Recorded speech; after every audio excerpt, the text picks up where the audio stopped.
बिस्मिल्लाहिर्रहमानिर्रहीम। 10th class biology chapter number 10 respiratory disorder को हम डिस्कस करने लगे हैं। रेस्पिरेटरी डिसऑर्डर का जो पहला डिसऑर्डर है इस टॉपिक का वो हमारे पास है ब्रोंकाइटिस। ब्रोंकाइटिस क्या होती है? ब्रोंकाइटिस जो होती है ये इन्फ्लेमेशन होती है किसकी? ब्रोंकी की और ब्रांकियोल्स की, यानी ब्रोंकाई और ब्रांकियोल्स में होने वाली जो सोजिश है उसको हम किसका नाम देते हैं? उसको हम नाम देते हैं ब्रोंकाइटिस का। अब इसका नतीजा क्या निकलता है ब्रोंकाइटिस का? ब्रोंकाइटिस के नतीजे में ये होता है कि जो हमारी ब्रोंकाई की ट्यूब्यूल्स होती हैं या ट्यूब्स होती हैं उनमें म्यूकस बहुत ज़्यादा मकदार में निकलता है और इसकी वजह से वो क्या हो जाती है, इसकी वजह से उनकी स्वेलिंग हो जाती है, यानी वो सोजिश का शिकार हो जाती हैं। और उनके अंदर वाली जो जगह होती है जिसको हम ल्यूमन बोलते हैं, यानी खाली जगह जो होती है वो क्या कर जाती है, वो तंग हो जाती है, जिसकी वजह से जो हवा है या सांस है वो आसानी से उनके अंदर से पास वगैरह नहीं होता। ये हमारे पास नॉर्मल ब्रोंकस है ये वाली।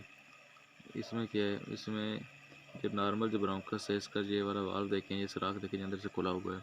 ये वाली इफेक्टेड ब्रोंकस है।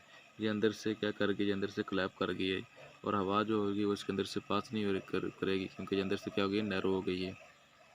अब हम क्या करते हैं, इसके काजेज़ देख लेते हैं कि ये जो हमारे पास ब्रोंकाइटिस है जो होती किस वजह से है। तो ब्रोंकाइटिस जो होती है वो वायरसेस की वजह से भी हो सकती है, बैक्टीरिया की वजह से भी ब्रोंकाइटिस हो सकती है, या फिर जब इंसान का सामना केमिकल इरिटेंट से होता है।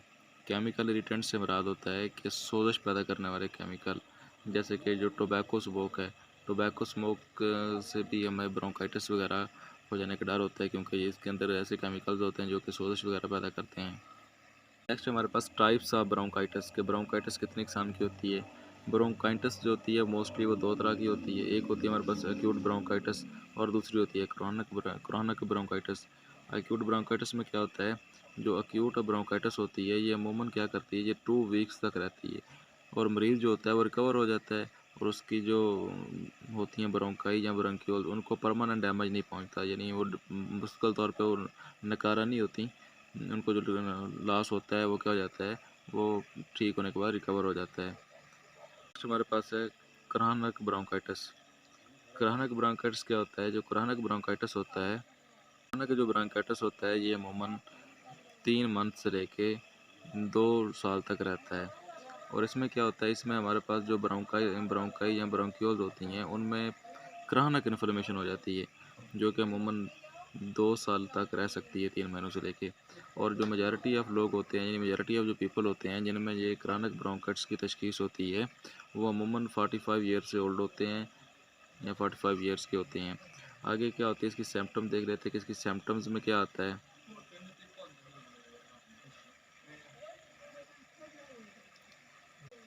इसकी सिम्टम्स ये वाली हैं, कफ यानी खांसी का आना, ये इसकी सिम्टम्स आ जाता है। माइल्ड विज़न यानी सांस में हल्की खरखराहट होगी, फीवर बुखार होगा, चिल सर्दी लगेगी, या फिर shortness of breath specially one doing hard job, या फिर जब इंसान सख्त काम करेगा तो उसमें क्या लगेगा, उसमें उसको सांस में तंगी का मसला होगा, यानी सांस उसका आसानी से नहीं आएगा क्योंकि सख्त काम करने से उसको सांस का मसला बनेगा। ये सारे क्या हैं, ये ब्रोंकाइटिस की सिम्टम्स होती हैं। Thank you.